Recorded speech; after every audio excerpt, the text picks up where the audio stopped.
Welcome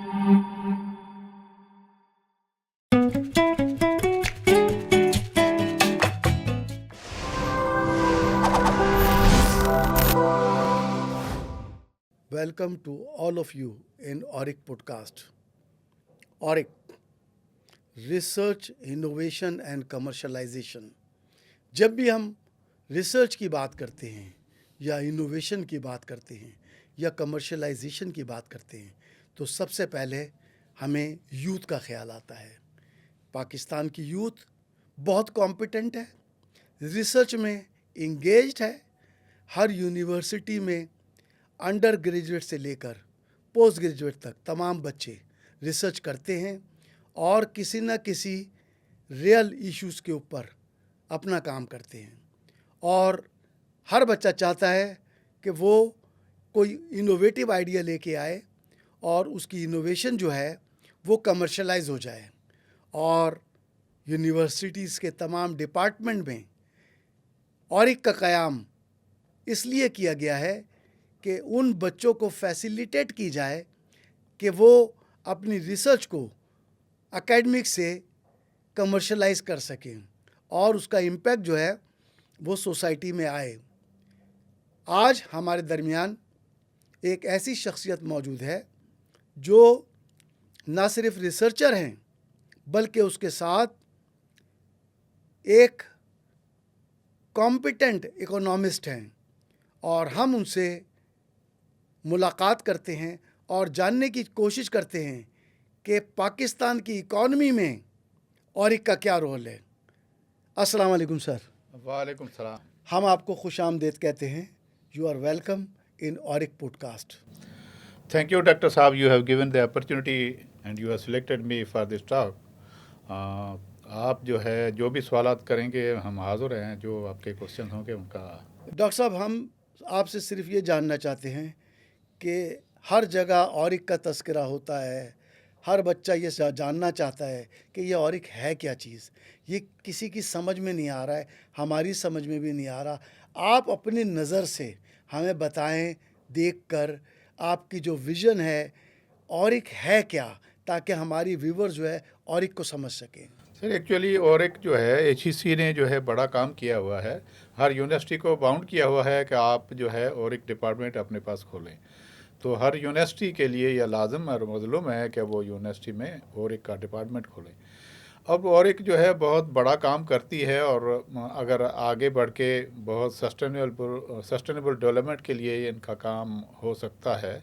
इस वक्त जो कुछ करती है और उनकी असाइनमेंट्स ये होती है कि वो अपने स्टूडेंट्स के रिसर्च कराएं और उनको डायरेक्ट करें इंडस्ट्री से, यानी इंडस्ट्री से एक प्रोजेक्ट लें, इंडस्ट्री को हेल्प हो, जिससे कंट्री भी प्रमोट हो, कंट्री के प्रोडक्ट जो है वो मटेरियलाइज हों और आगे जाके प्रमोट हों जिस लेवल पे जाना चाहिए, नेशनल और इंटरनेशनल जिस लेवल का प्रोडक्ट हो।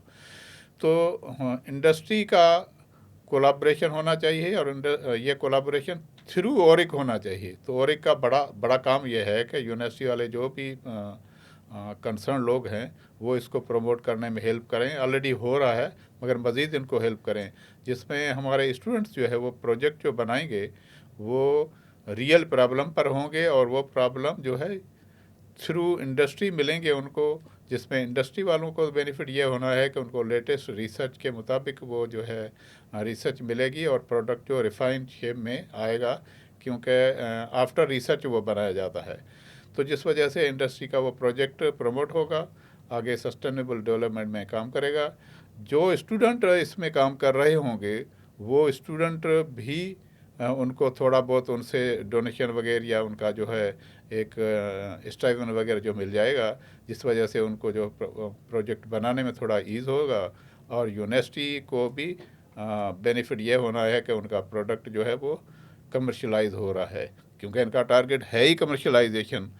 तो ये जो है आगे जाकर कंट्री की इकोनॉमी में बहुत बड़ा कारआमद होगा और यह यूनिवर्सिटी के लिए बहुत इम्पॉर्टेंट प्रोडक्ट है। डॉक्टर साहब, मुझे ये बताइए कि हम कमर्शलाइजेशन की बात करते हैं, हम ऑरिक की बात करते हैं, ये इनोवेशन और इन्वेंशन में क्या फ़र्क है? इस पे बच्चे बहुत कंफ्यूज होते हैं। बिल्कुल आपने सही फरमाया। इनोवेशन और कमर्शलाइजेशन, तो जो प्रोडक्ट ऑलरेडी चल रहे हैं तो उनमें जो कमी पेशी है, तो रिसर्च का मकसद ये होता है री और सर्च सर्च करते हैं ऑलरेडी जो है।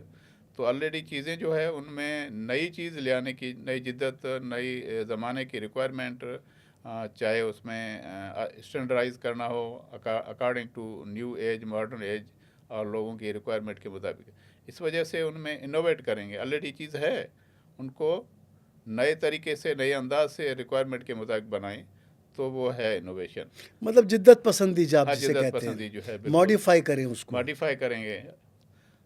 ज़माने की ज़रूरत है, उसके मुताबिक बनाना है। वक्त के मुताबिक उसको एडजस्ट बिल्कुल करना। बिल्कुल जो है। तो अगर चीज़ में जिद्दत आ जाएगी तो उसको हम इन्वेंशन की तरफ ले जा सकते हैं और इन्वेंशन को हम कमर्शलाइज कर सकते हाँ हैं। बिल्कुल है। तो डॉक्टर साहब, आपने बहैसियत और एक बेनज़ीर शहीद यूनिवर्सिटी लियारी में काम किया और बहैसियत डायरेक्टर और एक आपने वहाँ पे क्या क्या किया, कुछ हमें बता सकेंगे आप?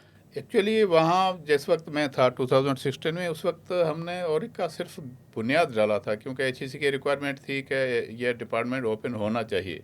तो हमने इनिशिएट किया और उनके बाद मेरा 2 साल 2.5 साल का कॉन्ट्रैक्ट था, तो मैं उतना ही अर्सा रह सका। उस वक्त जो है हमने सिर्फ डिपार्टमेंट को डेवलप कर सके, उनको कमर्शलाइजेशन वगैरह पे नहीं ले जा सके। और दूसरी चीज़ है कि हमारे पास जो स्टूडेंट भी थे, वो क्योंकि नई यूनिवर्सिटी थी, तो अभी तक 4th ईयर भी में नहीं पहुंच रहे थे कि उनको प्रोजेक्ट वगैरह दिया जाए। तो उस सिचुएशन में थे ऑलरेडी, मगर प्लानिंग वगैरह थी कि हमारे उसमें इंडस्ट्री में जाएं और इसको प्रमोट करने की कोशिश करें। तो बेस डाला डाला तो हुआ डॉक्टर था। साहब, ये ऑरिक की फॉर्मेशन जो है क्या बहुत कॉम्प्लिकेटेड है? क्योंकि बहुत सारी यूनिवर्सिटियाँ अभी भी जो है वो ऑरिक की तरफ नहीं आ पा रही हैं। कोई कॉम्प्लिकेटेड नहीं है, सारे वर्क यूनिवर्सिटी में हो रहे हैं, मगर सिर्फ उनको प्रॉपर डायरेक्शन में ले जाने की ज़रूरत है, क्योंकि सारे बच्चे ऑलरेडी प्रोजेक्ट बना रहे हैं। जब प्रोजेक्ट बना रहे हैं तो नई चीज़ नहीं है। अब मगर लोगों को लगता है कि यह डिपार्टमेंट है, तो इसका काम ऐसे है, यही काम, यही प्रोजेक्ट हैं, उनको प्रॉपरली गाइड किया जाए और कनेक्ट किया जाए इंडस्ट्री से। जब इंडस्ट्री से कनेक्ट करेंगे तो ऑटोमेटिकली आपके जो है कमर्शलाइज भी आपका प्रोडक्ट होता जाएगा, आपके स्टूडेंट के लिए आगे जो है जॉब अपॉर्चुनिटीज़ भी निकलेंगी और हमारी इकोनॉमी बढ़ती रहेगी और यूनिवर्सिटी का नाम होता रहेगा। तो सर, इसका मतलब ये है कि हमारे वो असातिज़ा, वो टीचर, वो प्रोफेसर, वो फैकल्टीज़ जो कि इंडस्ट्री से डायरेक्ट उनका लिंक नहीं है, जैसे एजुकेशन सेक्टर के लोग हैं, जैसे लॉ के लोग हैं, जैसे मेडिकल के लोग हैं, तो उनको क्या ओरिएंटेशन देने की ज़रूरत है इस पे?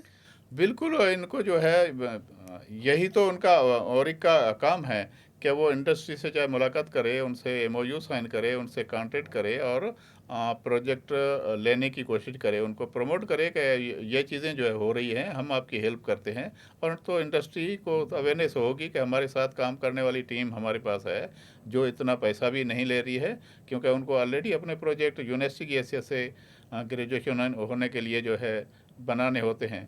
तो उनमें इंडस्ट्री भी कोऑपरेट करेगी और यूनिवर्सिटी का नाम होगा, स्टूडेंट बेनिफिट करेंगे और माशी हालात अच्छे होंगे, सस्टेनेबल डेवलपमेंट की तरफ हम जा सकते हैं। तो क्या एचएससी को कैपेसिटी बिल्डिंग के लिए कोई स्पेसिफिक टास्क बनाना चाहिए या कोई ऐसा एक्शन प्लान तैयार करना चाहिए? बिल्कुल एक्शन प्लान होना चाहिए, क्योंकि एचईसी जब इतना प्रमोट कर रही है इस चीज़ को, तो उनको जो है चाहिए कि ऐसे जो है ओरिक को प्रमोट करें।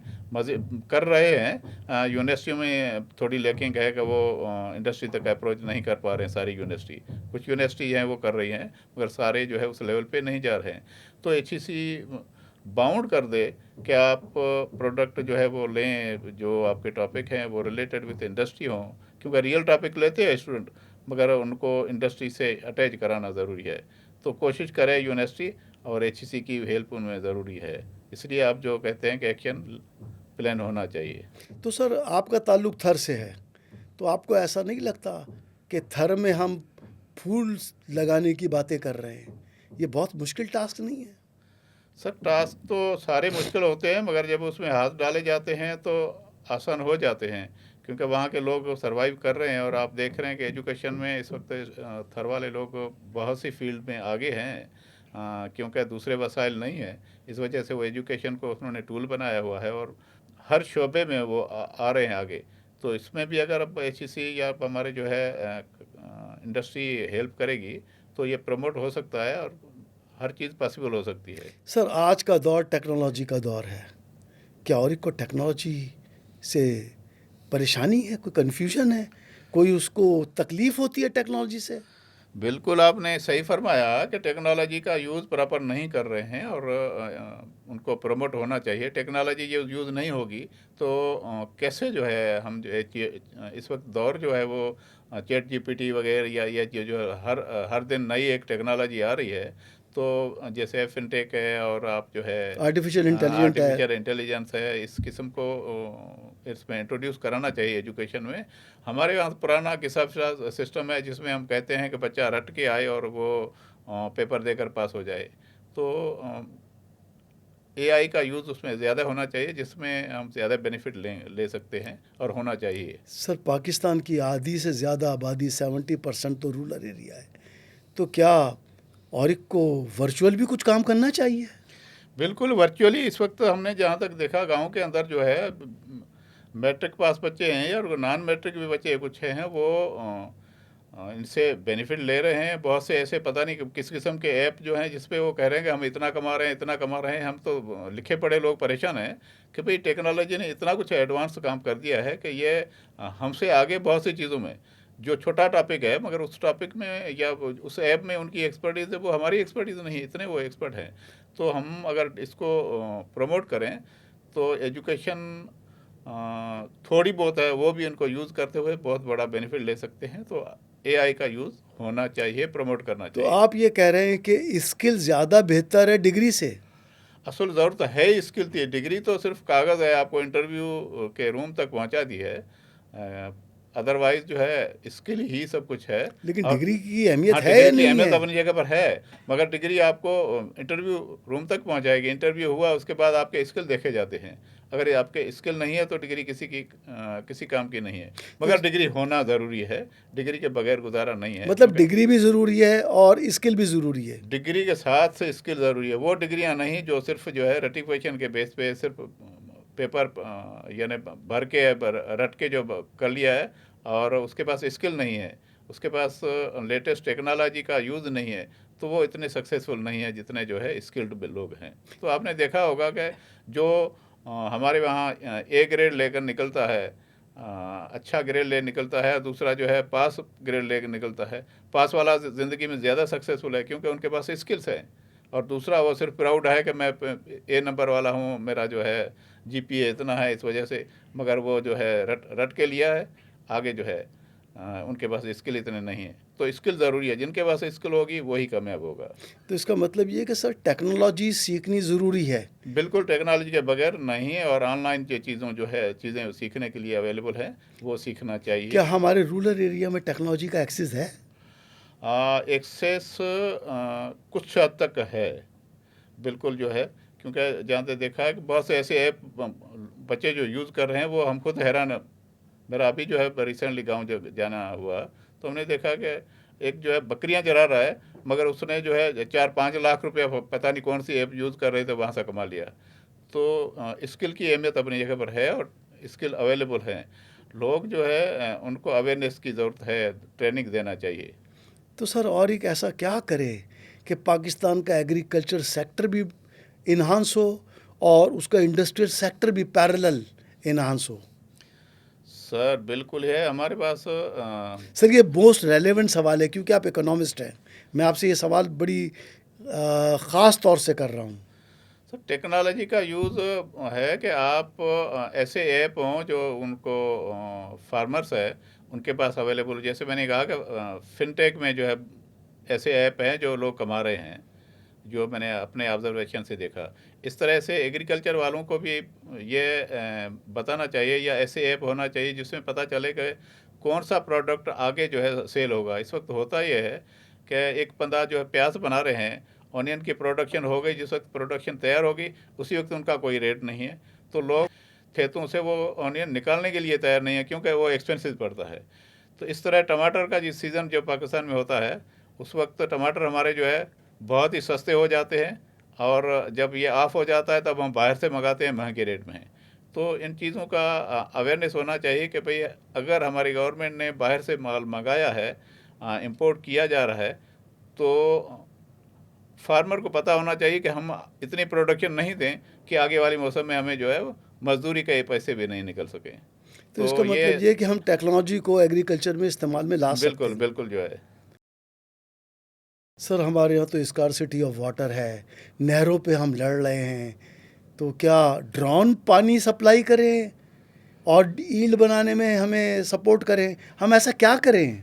हमारे जो ऑर्गेनाइजेशंस या डिपार्टमेंट है वो ओर्क वालों से कांटेक्ट करे कि आप अपने रिसर्च के थ्रू हमें क्या सजेशन देते हैं, तो यानी रिसर्च का काम हमसे लें ओर्क वालों से।